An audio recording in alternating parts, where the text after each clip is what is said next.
भी लिख दी। तो उसने कहा कि यार ये तो मुझे बहुत यूज़फुल लग रहा है, हमारे लिए तो बहुत काम का है कि मुझे अगर कहीं प्रेजेंटेशन के लिए जाना है और मैंने खाली 3-4 थॉट्स डाले अपने कि हमको इस लाइन पे एक स्टोरी बनानी, तो वो सिनॉप्सिस बहुत बढ़िया बना देता है जिसको आप प्रेजेंट कर सकते हैं कहीं पे। रिवर्स में स्टोरी भी वो लिख देता है। तो राम गोपाल वर्मा जी ने लिखा वो इम्पॉसिबल नहीं है। अगर आप कोई गाना लिखना चाहते हैं और उसमें इमोशंस डालना है, ह्यूमन, तो सर आप कुछ दिन रुकिए, ये चैट जीपीटी आपके लिए इतने ब्यूटीफुल सॉन्ग लिखेगा ना कि आपके बियॉन्ड इमेजिनेशन हो गया, यार इतना अच्छा तो मैं नहीं लिख सकता। क्योंकि सर वो जो इमोशन है ना वो कन्वर्टेड डेटा में उसमें अवेलेबल है, वो वर्ड को मिला दे। 26 लेटर से तो पूरी हिस्ट्री लिख दी गई सर, आप समझिए ना, वो डेटा ही तो था जिसको मिला जुला के हमने एक बढ़िया सी बना दी स्क्रिप्ट, वो बना लेगा। मुझे इसमें कोई दिक्कत नहीं। मुझे दिक्कत है एलन मस्क साहब क्यों चिंतित है इतने, विंडसर्फ साहब क्यों कह रहे हैं, ये क्यों लोग इनकी आलोचना कर रहे हैं इतना, ये इनकी क्या तकलीफ है, बिजनेस एंगल है क्या?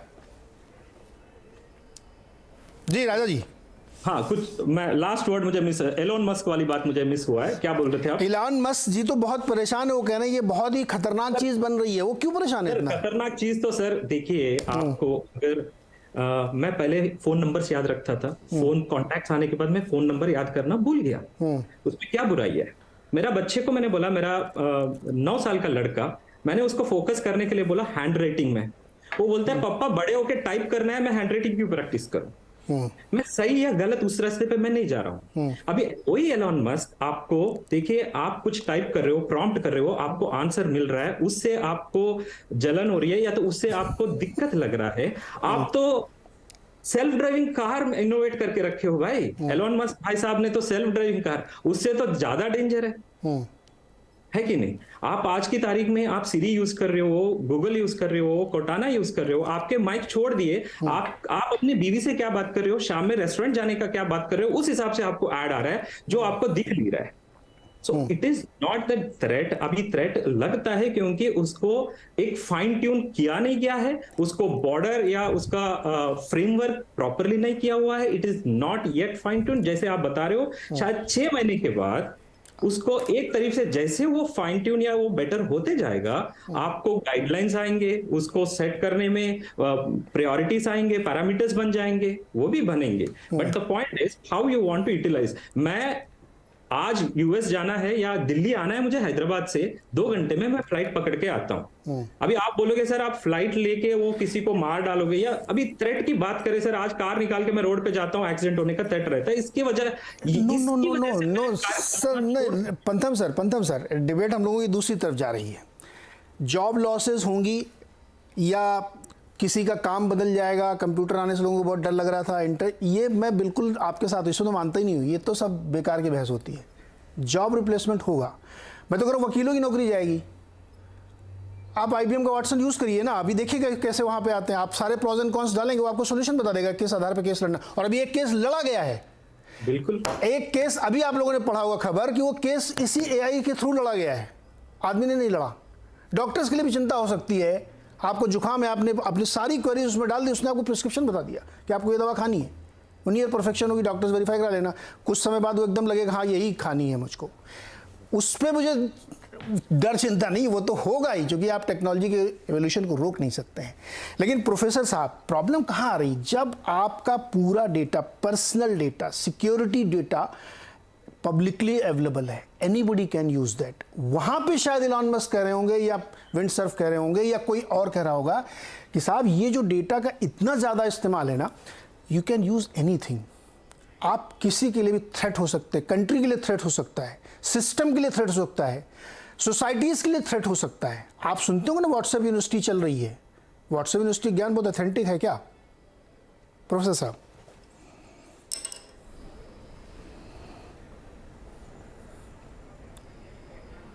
प्रोफेसर आप प्लीज अनम्यूट कर लीजिए सर अपने को। I'm sorry.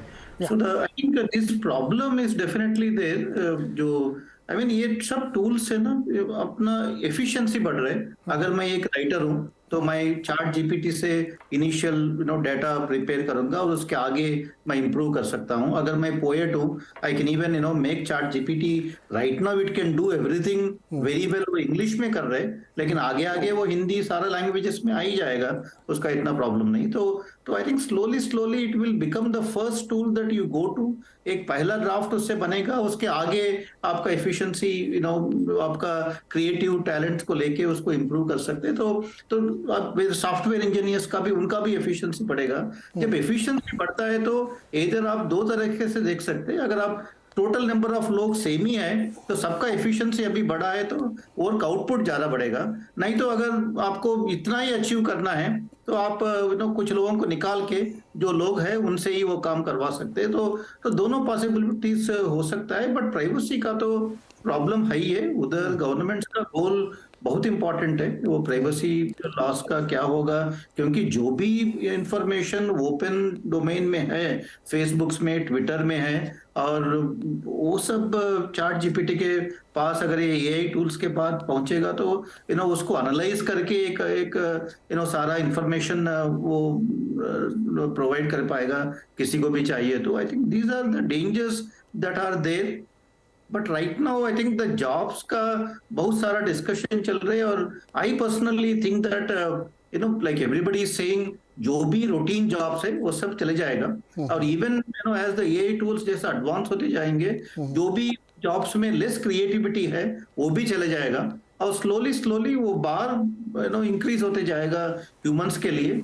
जो ह्यूमंस को मशीन से रिप्लेस कर सकते हैं वो तो रिप्लेस हो ही जाएंगे, उसका कोई सोचेगा भी नहीं 2-3 बार, क्योंकि मशीन से ऑपरेट करना, मशीन से करवाना इजी हो जाता है। तो I think that some jobs will be lost but some new jobs will get created, and total number of jobs may also change. I think if machines start producing more machines, and these tools का ये problem है, जैसा आप बता रहे थे, ये tools 1 billion times ज्यादा फास्ट लर्न कर सकते हैं। आप इसमें ज्यादा डाटा फीड कर सकते हैं, जो अभी नहीं कर पा रहे वो आगे 10 साल 15 साल में करेगा। चैट जीपीटी कितना महीने में आया? 6 महीने में आया। 6 महीने में इतना पॉपुलर हो गया, इतना सारे लोग यूज करने लगे।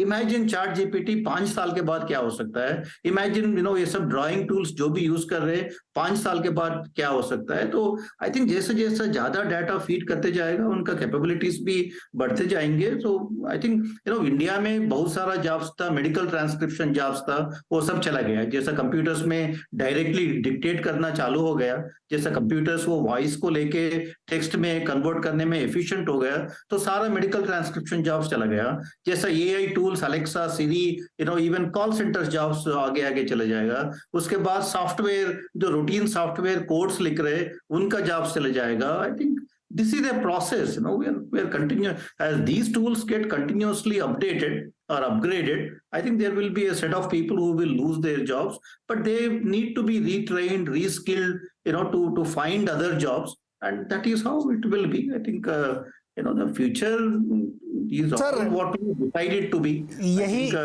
यही शायद एवोल्यूशन की थ्योरी भी है कि नई चीजें आती हैं, पुरानी को रिप्लेस करती हैं। आपको उनको एम्ब्रेस करना चाहिए, स्वीकार करना चाहिए, क्योंकि उससे आप बच नहीं सकते हैं। किसी भी नए नवाचार से, इनोवेशन से, टेक्नोलॉजी से आप भाग के, बच के नहीं जा सकते।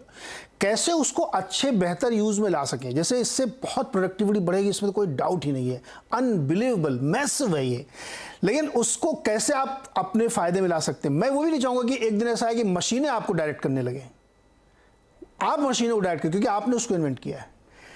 तो कई सारे ऐसे सवाल अभी भी मेरे मन में हैं जो मैं आपसे इस छोटे से ब्रेक के बाद पूछूंगा, कि जैसे एक क्या डिजिटल डिवाइड बन सकता है, क्योंकि सारी टेक्नोलॉजी सबके पास एक साथ तो पहुंचती नहीं है। दूसरा, क्या ये हमारे लिए आगे के प्रेडिक्शन करेगा क्या, और किसको किसको ज़्यादा दिक्कत आ सकती है, कैसे इसको और प्रोटेक्टिव बना सकता है। जैसे एक बड़ा अच्छा वर्ड यूज़ किया अंकुश ने कि रिस्पॉन्सिबल एआई होना चाहिए।